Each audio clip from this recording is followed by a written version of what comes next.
The Audubon Bird Guide app is an app that our users can use to hopefully identify birds around them. They can see what other birders are seeing around them in hotspots around the country using eBird data. And they can also use our app to record their sightings and keep their life lists and any other lists that they'd like to keep. And the user we're sort of targeting with the Audubon Bird Guide app is maybe someone who's a little bit more just getting into birding. Obviously, there are apps like eBird out there to record sightings. Many of us use those. I use it myself.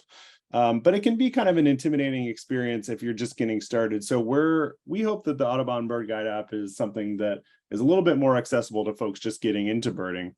And it just makes it easier to jump in and get started, either keeping tracks of the bird you see, or even just using it to look up a bird you see out your window or while you're out on a hike.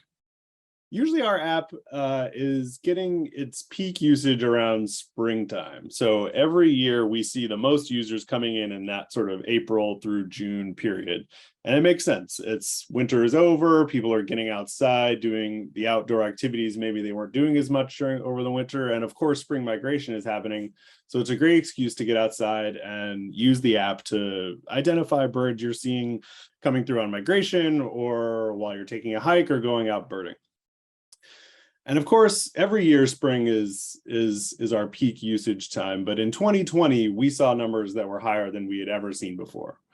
Of course, this corresponded right to the beginning of the COVID-19 pandemic. And as we all know, everyone was really, really excited to find activities you could do outdoors safely without gathering in big numbers inside. And birding was one of those activities. You know, we've seen at Audubon a huge surge in interest basically across every sort of measurable metric we keep track of. For instance, in 2019, we had about 500,000 users use the app around that April through June period.